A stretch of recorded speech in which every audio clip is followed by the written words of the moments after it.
kailanganin mo ng kapital, ng knowledge, or education, or ng maraming time, na maraming effort, tamang timing, at higit sa lahat, ng swerte. So, nandun pa din yung swerte kahit i-deny man natin o hindi. Nandun pa din yung swerte or yung luck factor sa lahat ng gagawin natin. So, bakit hindi ka nalang tumaya ng loto? One time, big time. Pag sinwerte ka, kaboom, okay na. Sabi nung iba, ganun. So, gini-give up mo na yung pagtatyaga, yung pagtatrabaho ng marangal, yung pagsusumikap sa buhay, yung working hard to achieve your dreams. Ganun na lang, tataya ka na lang sa loto. Iaasa mo na lang yung buhay mo sa swerte.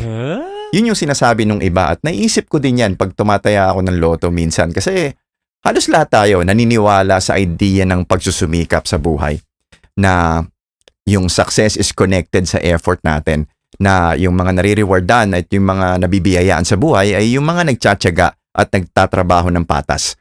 Bata pa lang tayo, tinuturo na sa atin yan sa school, ng mga magulang natin. Marami kang mababasa na libro, mapapanood na movies at teleserye na umiikot sa storya ng tao na nagsumikap ng matagal at yumaman sa buhay. Masama daw yung loto or yung mga sugal in general dahil napopromote daw nito yung maling pananaw, yung false sense of hope.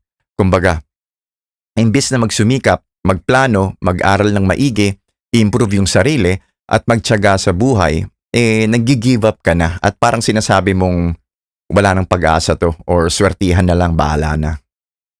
Parang inaasa mo na lang sa bola ng numero yung kinabukasan mo or yung kinabukasan ng pamilya mo at ng buong buhay mo. Parang umaasa ka na lang daw sa shortcut, sa swerte.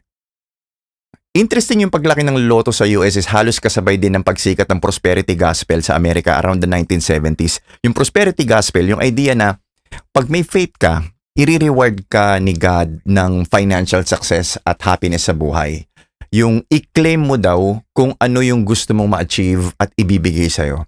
At around the same time, nung 1970s din dumami yung mga states na sa US na nagkaroon ng official na lottery. Hindi man sila direktang konektado pero may connection sila in the sense na pareho yung idea. Yung magandang buhay, yung health, yung happiness at yung maraming pera na pwede mong makuha through blessings galing sa taas or sa swerte. Instant yaman na hindi na kailangan na magpakahirap sa trabaho or mag-ipon ng matagal na panahon.